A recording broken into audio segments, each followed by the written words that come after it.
Buenas noches. En este video voy a hablar acerca de los principales principios del derecho penal. Este es un tema fundamental para comprender cómo funciona el sistema penal y sobre todo cuáles son los límites que el Estado debe respetar al momento de sancionar una conducta.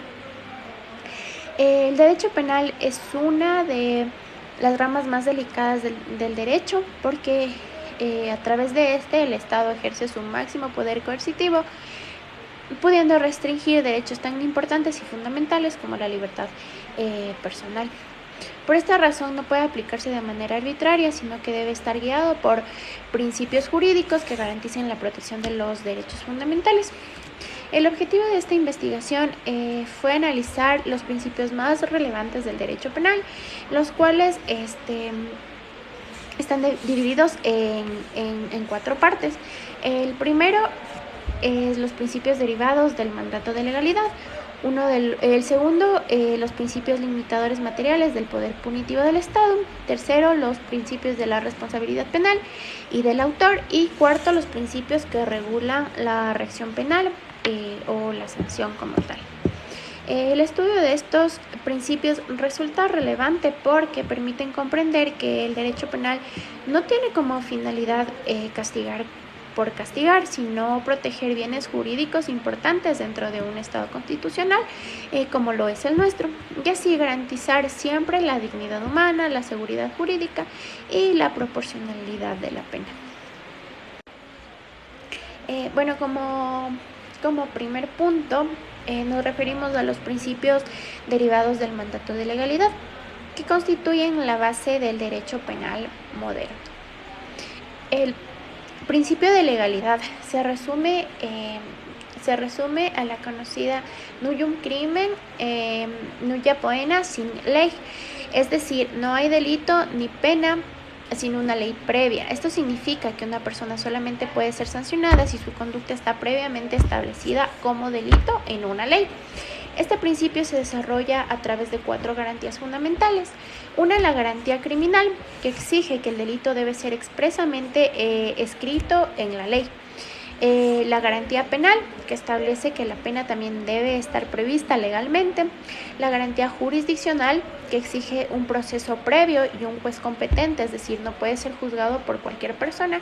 Y la garantía de ejecución, que señala que la pena debe cumplirse conforme a la ley y a los reglamentos penitenciarios también. Además, el principio de legalidad impone requisitos a la ley penal. La lex scripta excluye la costumbre como fuente de delitos. La lex praedia expone a la retroactividad de la ley penal, salvo cuando sea más favorable al reo. La lex estricta prohíbe la analogía en perjuicio del acusado y exige precisión en la descripción de los delitos. Y finalmente es importante mencionar que la problemática de las técnicas legislativas como las leyes penales en blanco y los tipos abiertos, que pueden poner en riesgo la seguridad jurídica si no se utilizan como límites constitucionales claros. Como segundo punto abordamos los principios que limitan materialmente al poder punitivo del Estado, evitando así la arbitrariedad, la sobrecriminalización también. En primer lugar, el principio de intervención mínima, o también como lo conocemos como ultima ratio, establece que el derecho penal debe ser el último recurso del Estado y que solo debe intervenir cuando otros mecanismos jurídicos no sean suficientes para proteger un bien jurídico. Este principio se complementa con el carácter subsidiario y fragmentario del derecho penal. Subsidiario porque solamente actúa cuando otras ramas del derecho fracasan, y fragmentario porque solamente protege ataques más graves a bienes jurídicos esenciales protegidos. Por otro lado, el principio de lesividad u ofensividad exige que exista una afectación real o potencial a un bien jurídico ajeno. No toda conducta inmoral o socialmente rechazable debe ser penalizada. Aquí aparece el principio de insignificancia, que excluye del ámbito penal hechos de mínima entidad, y también la exclusión de la moral privada o del pecado del derecho penal, reforzando la idea de que el sistema penal no debe controlar la pena privada de las personas.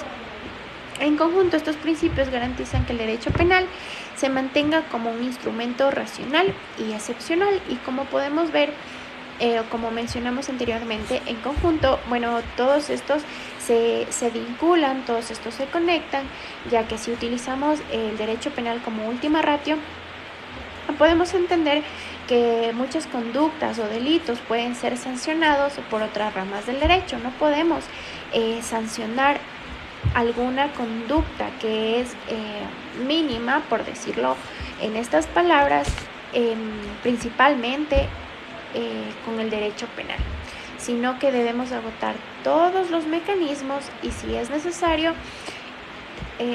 se verá involucrado el derecho penal para sancionar estas conductas. Bueno, como tercer punto nos podemos centrar en los principios de responsabilidad penal y del autor.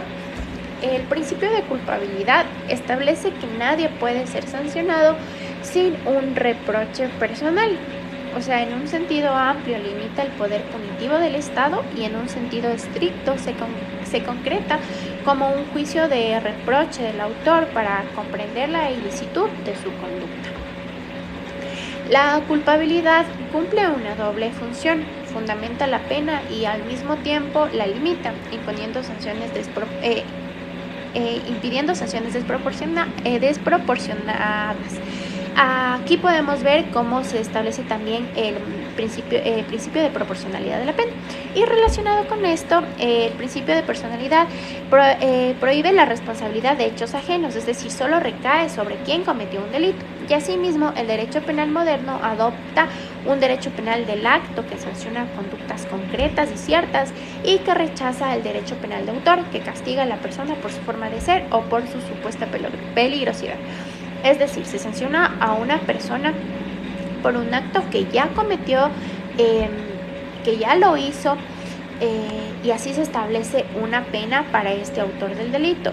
Mas no se puede establecer una pena para alguien que supuestamente es peligroso y que supuestamente puede llegar a cometer un delito sin que aún no lo haya cometido. Es decir, se establece la pena cuando hay una conducta o un delito, mas no cuando puede haber un supuesto delito o cuando una persona es supuestamente peligrosa.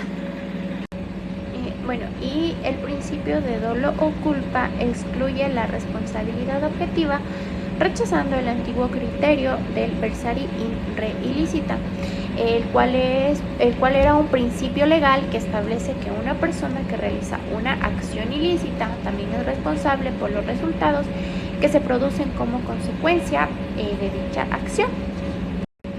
Y finalmente, la imputación personal exige que al autor se le pudiera exigir una conducta distinta, considerando las circunstancias del caso.